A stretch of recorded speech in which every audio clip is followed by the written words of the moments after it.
The temple's close.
Nobu, come!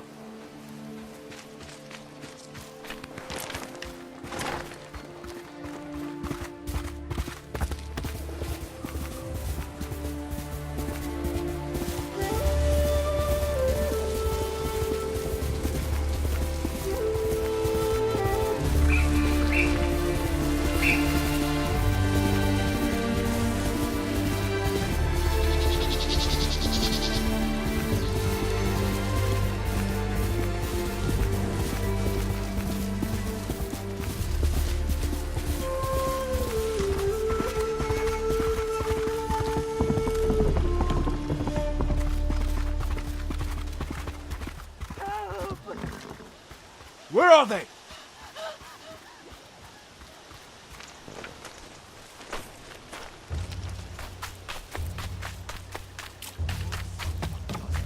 No! Bastards! Enough! Next Samurai. Arshoneg. Artsan gesh podosh batsium. Sunit urkwai minich!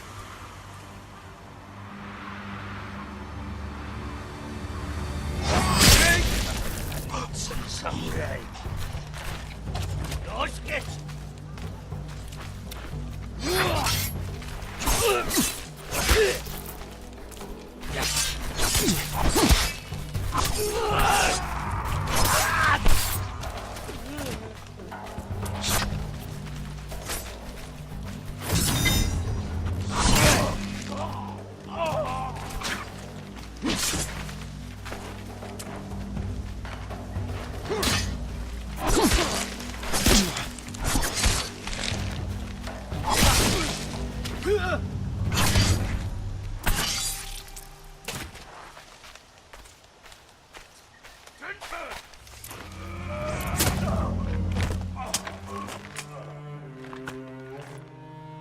Jin, you're late.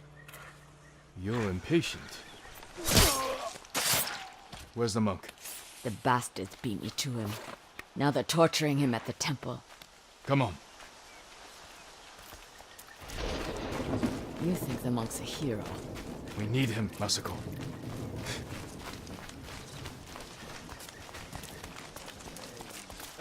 Down. We can take them. No. Remember Sago Bridge? We strike quietly. And they kill the monk.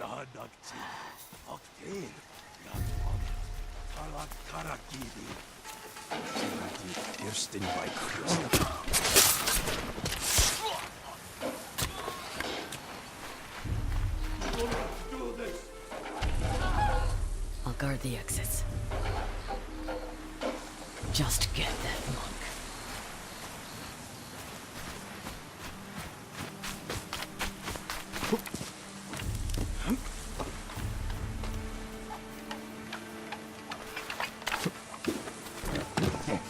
En amaran la husis manje. Ima unos. Terliki bikna okido.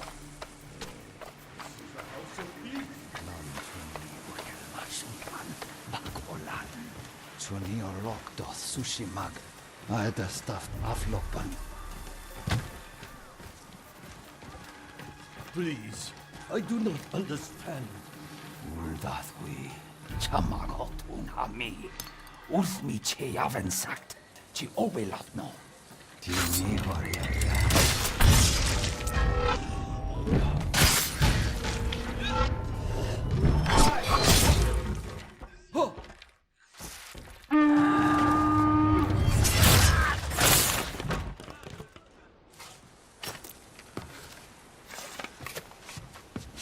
He called reinforcements. We have to move.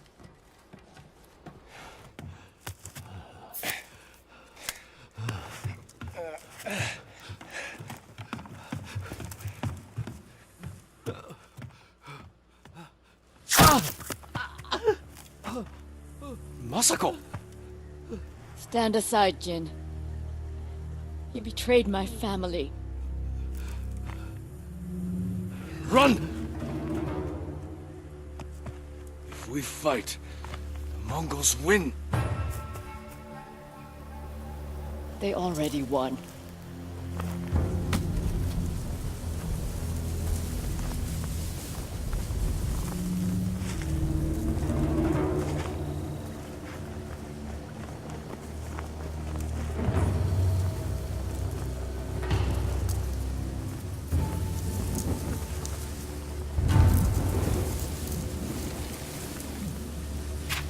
You were my friend. Give me the monk. No.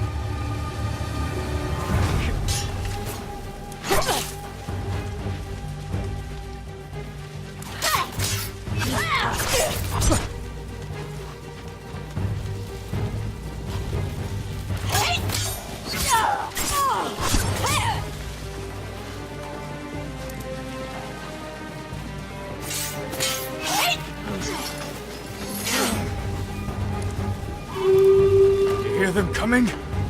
That's our enemy.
Samurai.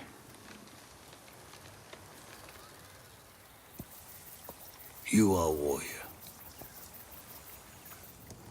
I can see that. You trained your whole life for this.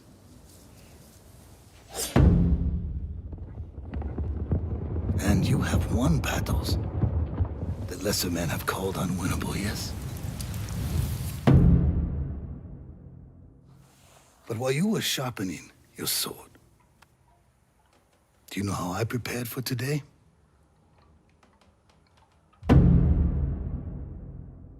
I learned. I know your language, your traditions, your beliefs, which villages to tame and which to burn.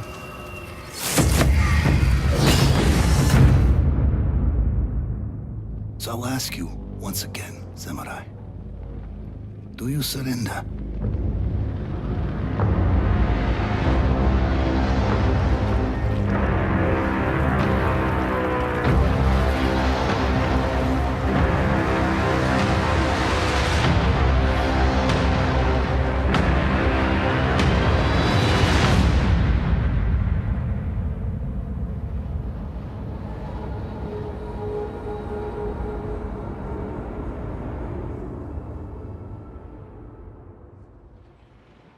Back, everybody. Justin and Ryan here, along with Jason Connell, art director at Sucker Punch Productions, to talk about Ghost of Tsushima. Yeah. Which is, holy cow, man, let me just say, this is one of the most impressive things I've seen this year at E3. Congratulations on the reception to it, on creating this incredible thing. I think today we're going to do something a little different. We're going to do a deep dive into the world of Ghost of Tsushima. That's right. So we have a few shots that we're going to queue up here, and what I'd like is for you to just kind of walk us through what we're seeing. Talk to us about some of the artistic techniques and some of the technical tricks that you're using to make this game look so incredible. Yeah, absolutely. Is that cool? Yeah. All right, awesome. let's queue up the first shot and let's get in there. You have to do it in a quick amount of time, right? Yeah. You have to explain your entire process. Yeah. So this is a shot in one of our bamboo forests. And what I love about this shot, aside from all I love lighting so much. But the volumetric haze and the kind of nice translucency on the leaves, all of that stuff makes me feel real. Yeah. But it's also trying to get everything in the frame to move. That's something that we're trying to do. Like just you start making a game like this, and you look at an old Kurosawa film or something like that. They have a good documentary called Composing Movement about a still samurai with the world around him just moving. And I love this frame because it just showcases that. That really comes through, especially in the trailer that we saw at the showcase. You can really see everything in the frame is moving. It's so just alive. Everything feels alive. It's really just an amazing job you guys are doing. That's the reason we opened up with that shot. You know, it's exactly what we want people to see when we first debut the game. So. And what's amazing is this is just one small little slice of the world that you guys are building at Sucker Punch. It's unreal. Yeah, that's Shall we right. move to the next one? Yeah, please. Oh my God! What? Come on, man! I kind of forgot the order, so like I'm just going to be shocked each time. Like, this is beautiful. I got a couple of things I'd love to talk about here. One of which is when we went to Japan. We went to Tsushima Island, and we saw. I personally saw some of the most beautiful sunsets and sun breaks, and just the sky was really evocative.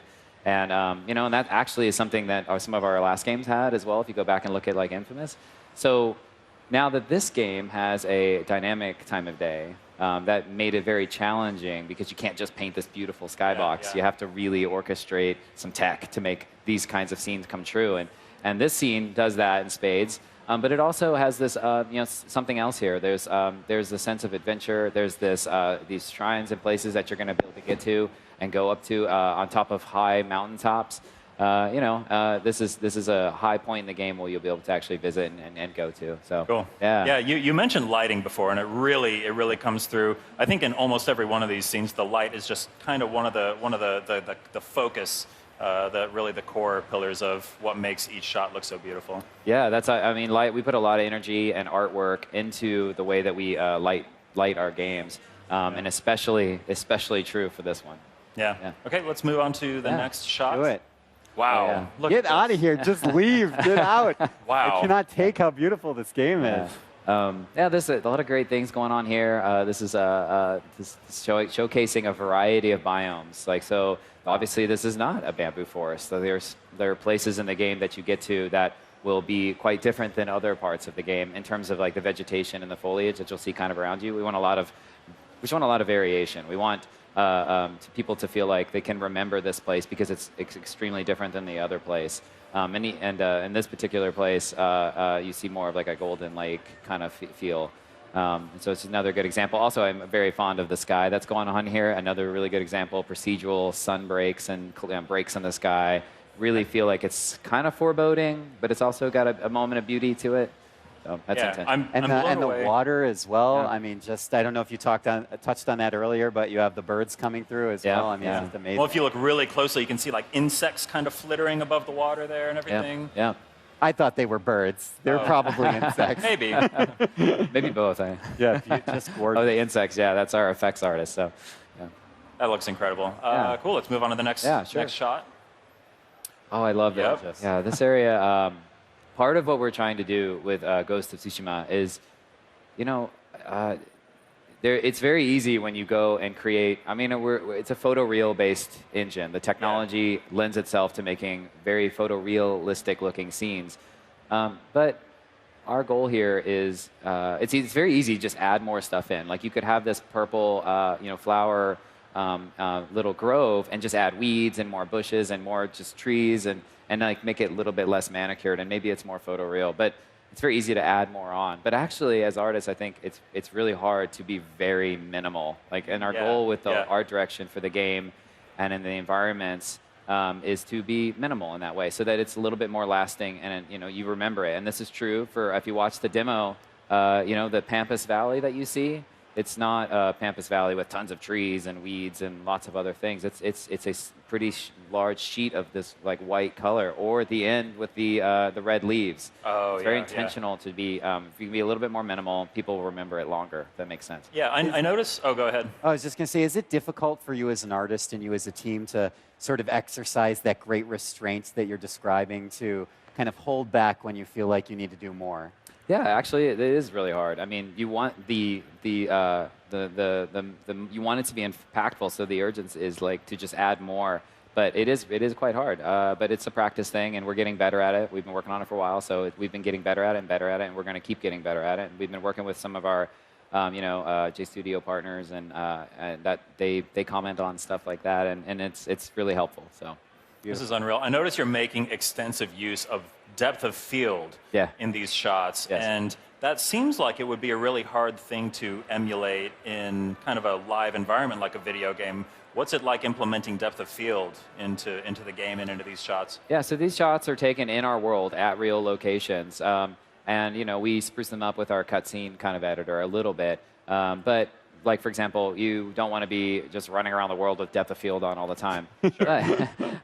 It's pretty. I've done it. Yeah. But there are areas that you can do it, and it makes it look really amazing. Like in the duel, we know you're in this mode, and you're fighting you're in this thing where you're fighting this other person, and we can do some really subtle tricks with the camera to make the scene feel more powerful. Add a little depth of field on it. The beginning of the duel, the camera starts a little higher up, and that's not a very dramatic shot. But as the duel goes on longer and longer and longer, it's not rotating all over the place. You have full control over it. But if you just slowly pull the camera down a little bit so it's more on the plane, it's way more impactful. It's another area where I think you probably need to practice restraint, because when I was first learning how to take photos, I do some photography stuff on the side. I was always tempted to just crank the depth of field, just destroy the background all the time. But it's a little better if you kind of like find the right balance there, right? My team keeps me in check, because I am it's the environment art lead right there. But so it's a thing. I do it all the time. So cool. I think we have a couple more shots here. Let's move on. Here we go. Yeah. So this, the game is about an invading army. The Mongols invaded, and so they all have places and locations in the world. And it's a little, we chose this one at night in the dynamic time of day, and put it here at night, just to showcase that throughout the world, it's not just. Our goal is to have this sharp, beautiful imagery, like this really just lush landscape of places that hopefully people will want to go see, and remember, in high contrast with areas of more death, a little bit more terror, and a little bit more, combat and things like that. Beautiful. I'm like spellbound. Yeah, I'm just like looking at all these shots. I stare at this giant screen back here. It looks really good on. Yeah, no, I keep staring over here. Thank you. I do have, I don't want to get too far away from the world building that you guys are working on, but I'm actually personally curious if you can speak to this. Yeah. If not, no problem. Creating framed, beautiful moments is so important in your game, but you also want to give the player control of the camera and be able to navigate an environment. Yeah. Is there a way to kind of balance out enabling player control and kind of direction of the scene, but still preserve the artistic vision that you have? Yeah, it's something that I think we work on a lot. I mean, if you've ever played a Sucker Punch game, they are very fluid. And that means you have to spend time on camera and controls and all that. So while we have this incredibly ambitious, artistic goal, cinematic goal, we have to make sure that it's marries very well with the gameplay, and that means you have to spend a lot of time iterating. So just for the horse ride, we put that horse ride in there for a lot of reasons in the trailer. One of which is just, I think it's just beautiful. But and we want to show traversal and all that. But that one, for example, you don't just get for free. Like, it was a lot of iterations on the exact camera angle and how the camera works. I mean, if anyone's ever worked on a camera settings for a horse, it's extremely hard. Like, how much do you have it, rock and rotate? Yeah. If you can do a lot, and then suddenly you get sick or something, or you can't see the horizon. You put depth of field on and motion blur, and it's great when you look at it, but if you're playing, it's like maybe you don't see in your peripheral. So it's a lot of teams, gameplay teams, and cinematography folks working together to make sure that those scenes are maximally beautiful but extremely functional. Yeah, it's interesting. We're at a stage in video games where you kind of need to have like a director of photography working on these games as well. Yeah, yeah, and we have like a myself works on it, but with Billy here, I think I've got a chance to talk to him yet, but he as well. Like there's a couple people here that are Nate cares a lot about camera, and especially game camera. He's really good at it. So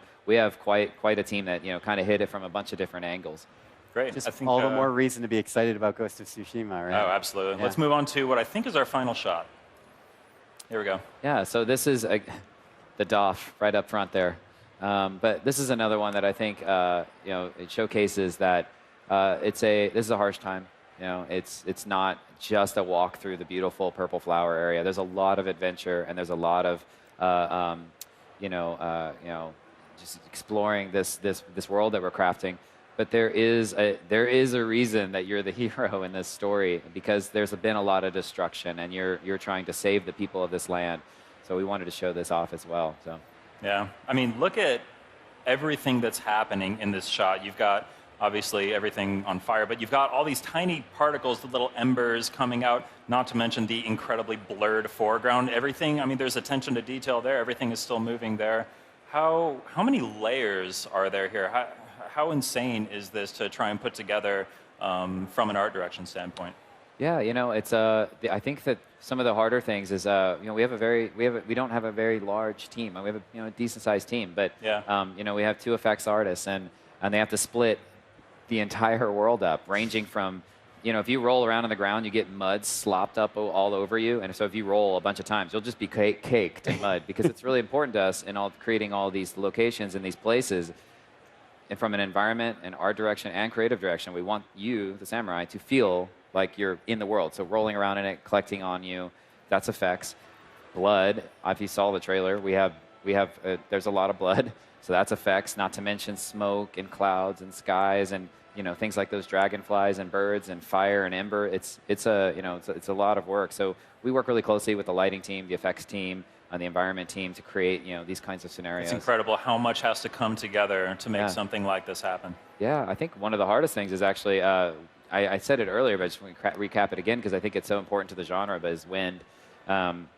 Having everything move, if it can move, make it move, is a goal for us. It's a very ambitious goal for us from the very beginning. And we're achieving it. Like you walk around the game world and you're like, oh my God, like everything in front of me is moving, and that's a goal. Yeah. So seeing that last shot of everything, kind of all the flames coming up and everything, it reminded me of one of the shots from the trailer, and I wanted to ask about that real quick. I don't think we have it queued up, but I just wanted to acknowledge how beautiful that I think it was the final shot of the trailer that we showed during the showcase was, where there's the duel happening, and then the flaming arrows start to come in, and everything gradually starts to light up. Where did that come from? It seems so inspired. It's so beautiful. You think that you're seeing something incredible, and then it just goes even further. Yeah. I love the ending of that, and there's a couple of reasons why. There is Jin Sakai. We want to present him as he's a harsh samurai. He can hold his own, but he's also knows that he can't do this without help of other people. So it's a little different. He is a little bit different than the average samurai, and that's actually really important to his growth as a character, because eventually he will become the Ghost of Tsushima, and that starts with him being a little bit more compassionate in a moment where you may have normally seen somebody kill somebody. So our goal there was, how do we build the drama, not in the favor of compassion, but in the opposite direction? Fire, people right around the corner on them. And he still takes his time and isn't just here, yelling at her or anything like that. He's like, no, I need your help. Yeah. And that was the inspiration for that. Yeah. So it's no secret that you did a lot of research when you were preparing for this game. Lots of travel, lots of on-location work. Yeah.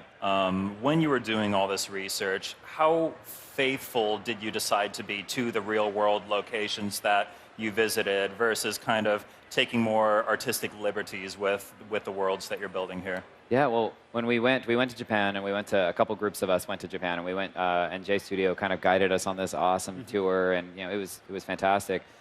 And then we went to Tsushima, and that place is stunning, and it's beautiful in its own way. And it's like 87% like deep, thick forest. Like you can't even go through it. You can't ride a horse through it. It's really hilly, and so it makes it a little hard to make a game out of that perfect landscape. But we did take the exact map, and so some locations. There's actually the beach where the invasion actually happened. We have that marked on the map. But in truth, it's we're making an original kind of story and an original character, and so there are some areas where, for the general gaming audience, we're like, oh, we're going to create something new in this section because maybe it would be really fun to adventure to. Yeah. Or we could put a really interesting story there. But usually those, when they're really off or different, we work with one of our J Studio producers who now is on our team. He's been helping us a lot, just guiding us on which ones we should go towards and which ones we should move away from. So it's been great having that help. Cool. I just want to acknowledge something that's kind of crazy. I think the last time that you and I were on a stream together was when Infamous First Light was getting ready to come out. I remember that. That was also a PS4 game. Yeah. It looked stunning, but this is on a different level. How have you guys just kind of done something so incredible on the same hardware that I mean, it feels like such a jump. Yeah, we build on a lot of the same tech. You know? But I think one of the things that we are doing, and especially is very prevalent in this demo, is really taking the time to give you the moments that need time, right? Like, so the opening shot, we don't just jump to it. Like, hero face, let's go. Like, no, we're going to play our composer, who's a Japanese composer, Shigeru Umebayashi is our composer. We give that time up front, and that is exceptionally important to showcase the beauty of the environment. And it's amazing. Like, just giving it a little bit extra time makes people appreciate other things more. Like when you finally get to the moment where you do the EI strike and you kill the guy in one hit. If you just like rolled in there and started hitting guys, I mean, it would be cool because I think our game is fun. But it's so much more impactful if you just let everything breathe and everybody kind of sizes each other up and you just let the world sit for a second. And that type of art direction and that type of creative direction, I think, helps make the big moments quite bigger, And I think that helps totally people agree. Impression on the visuals as well. Yeah, absolutely. Well, I mean, this really is just one of the most stunning games I think I've seen at E3 or, I mean, ever, really. Thank you. Kudos to you and the whole team at Sucker Punch. Ghost of Tsushima is coming to PlayStation 4. Jason, thank you so much for being here. Oh, absolutely. Thank Brian, you. thanks for helping co-host here. My pleasure. Yeah, thank you. That's Ghost of Tsushima. It's coming to PlayStation 4 at some point in the future. So stay tuned. PlayStation Live from E3 2018 will return. We've got a lot more coming up. PlayStation